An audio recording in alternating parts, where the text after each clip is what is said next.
Hey, salut à tous. Voilà, c'est ce qu'on appelait une entrée fracassante. Aujourd'hui, de quoi on va parler? On va parler d'une question qui revient très souvent. Qu'est-ce qui se passe par rapport aux statistiques? Est-ce que c'est bien d'avoir une mention au bac est-ce que ça veut dire qu'on va réussir sa PACES? Est-ce qu'il faut avoir été sérieux au lycée pour réussir sa PACES, etc. Donc je vous propose d'attaquer tout de suite.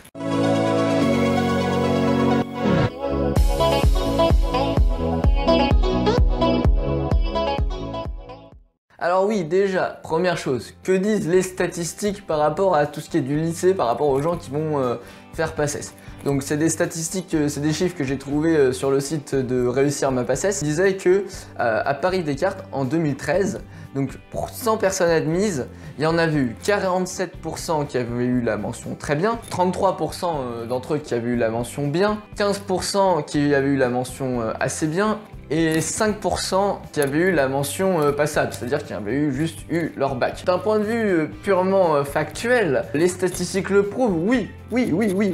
Si vous êtes sérieux au lycée, si vous avez une mention au bac, ça veut clairement dire que vous avez plus de chances de réussir votre PACES. Pourquoi? Tout simplement parce que ça veut dire que dès le lycée, vous avez pris des bonnes habitudes de travail. C'est un reflet en fait de votre capacité à travailler, du fait que vous êtes sérieux ou pas. Si vous avez bossé pendant le lycée, vous êtes déjà habitué. Imaginez quelqu'un qui a jamais bossé de sa vie et qui arrive en PACES et qui bossait pas au lycée, mais si en PACES il doit bosser à fond, la marche c'est même plus marche terminale lycée, c'est l'ascension de l'Himalaya quoi. Donc vraiment je pense que le bac ça donne une indication du fait si tu étais bon ou pas. Le programme du lycée, en fait, il est assez faible par rapport à la PACES. C'est vraiment les bases, c'est plus le fait de faire un bac S, ça permet d'avoir l'esprit scientifique. Et pourtant, je pense qu'il faut quand même bosser au lycée. Déjà parce que ça va vous permettre de prendre de bonnes habitudes de travail, donc ça vous aidera pour la PACES un petit peu quand même si vous le savez déjà qu'il y a une grosse marche entre PACES et lycée, mais je vous invite à regarder du coup toutes les vidéos que je fais sur la chaîne. Moi j'ai constamment ça en tête, c'est d'essayer de vous aider à surmonter en fait ce différentiel.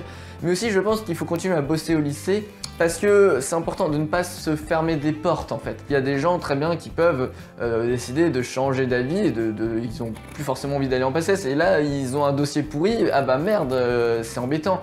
Et puis même en PACES, il y a des personnes qui se rendent compte en cours d'année que c'est pas pour eux ou après une ou deux PACES pareil. Et là les résultats de la PACES ça va être important pour la réorientation, mais on va quand même jeter un petit œil à si vous étiez sérieux ou pas au lycée avant. Donc voilà, je pense qu'il faut même bosser au lycée pour ne se fermer aucune porte. Ce serait bête d'hypothéquer son avenir en se disant bon, je vais à la fac, de toute façon il faut juste que j'ai mon bac et puis basta. Et puis en plus j'ai envie de dire, au lycée, on peut tout à fait avoir un 16 de moyenne générale, 14, 15, 16 de moyenne générale, enfin bossant correctement.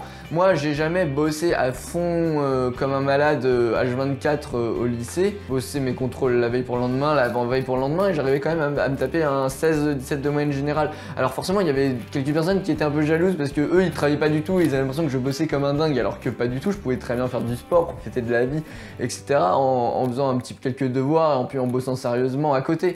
Et sans non plus me gâcher la vie et puis en ayant plein de loisirs à côté.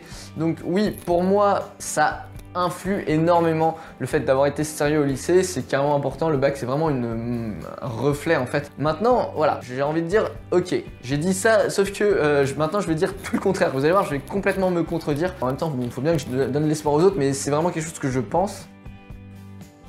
Merde. Oh là là, le con, oh le con. Voilà, petit accident de parcours, hein, vous n'avez rien vu. Alors oui, pourquoi maintenant je dis que je vais dire le contraire? Pour moi, il y a plein de différences déjà entre la PACES et le lycée. Le lycée et la PACES, ça n'a rien à voir. Les cartes sont complètement rabattues. On peut très bien se casser les dents en PACES alors qu'on était très bon au lycée. Prenons mon exemple, je me suis pas cassé les dents, j'ai fait un très bon classement, mais malgré le fait que j'ai eu mon bac mention très bien avec les compliments du jury, j'ai pas réussi ma PACES du premier coup pour autant. Parce que pour moi, ça m'a fait un choc d'arriver en PACES. J'ai mis un semestre à m'adapter. La charge de travail est quand même différente. Même quelqu'un qui bossait au lycée, par rapport au lycée, c'est pas pareil la PACES. Il y a beaucoup plus de travail à faire et une méthodologie différente à adopter en fait. Vraiment, c'est pas la même chose la PACES et le lycée. Donc déjà, première chose qui fait que c'est pas parce que non plus les statistiques disent bêtement que voilà, si on a bien réussi, si on a son bac, on va réussir sa PACES. Donc non, déjà d'une. Deuxième chose, ça va dépendre aussi de comment tu bossais avant. Par exemple, moi j'avais un ami au lycée qui a eu son bac, en plus une mention très bien je crois.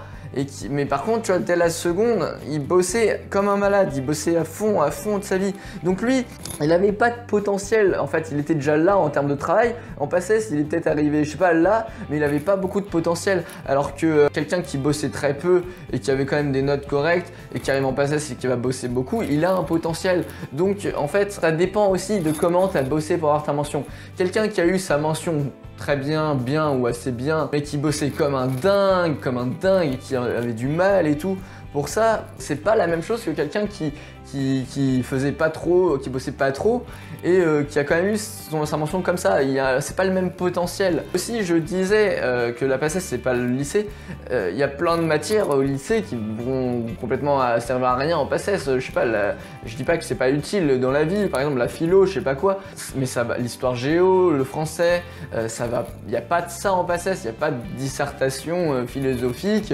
C'est pas en lien en fait. Donc ça, vous êtes noté sur un truc qui vous n'aurez plus tard. Et puis donc, comme je disais, à l'inverse, tu peux bosser peu et avoir beaucoup de potentiel. Moi, par exemple, j'ai un pote là qui est en PACES, qui est en P2 et d'ailleurs, il a témoigné dans une des vidéos de témoignage que je vous mettrai sur la chaîne, qui disait que clairement, au lycée, c'était un chômeur et pourtant, il a eu sa PACES.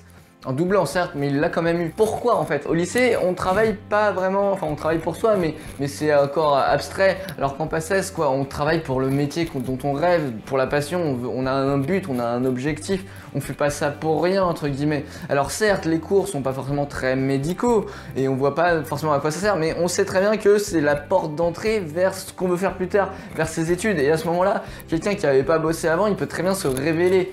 Il peut faire mentir les statistiques. Justement, moi j'ai envie de dire, pourquoi partir battu d'avance en se disant bon, il y a les statistiques et voilà, blablabla, et c'est bon, c'est mort pour moi. En fait, les statistiques, on s'en fout pas. Mais clairement, si en fait. Vous voyez ce que je veux dire? J'ai déjà vu certaines vidéos machin qui disaient clairement oui, bon, les statistiques, on s'en fout que vous soyez sérieux ou pas au lycée, etc. Je suis pas d'accord avec ça. Je pense quand même, je vous l'ai déjà dit dans la première partie de la vidéo, que c'est important. Ça donne une indication que c'est mieux, mais c'est pas pour autant, en effet, que quelqu'un qui était bon avant le sera forcément en PACES ou inversement. J'ai un avis plus nuancé en fait. Je pense que voilà, faut pas partir battu d'avant. Bon, vous allez pas non plus vous tirer une balle dans le pied. Aïe, ah oui, d'accord. Bon, bref. Voilà, pro du tennis, bonjour. Je me suis tiré une balle dans le pied un petit peu trop fort là. Ça va être embêtant pour la suite de la vidéo. Ça fait mal.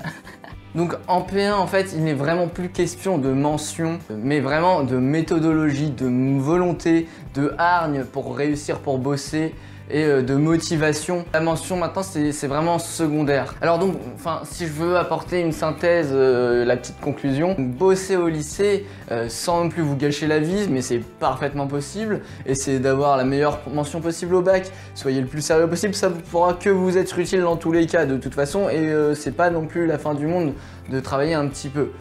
Mais ça ne fait pas tout. Tout le monde n'est pas parfait, et pas parce que vous étiez non plus une flèche au lycée que vous serez forcément une flèche à la fac.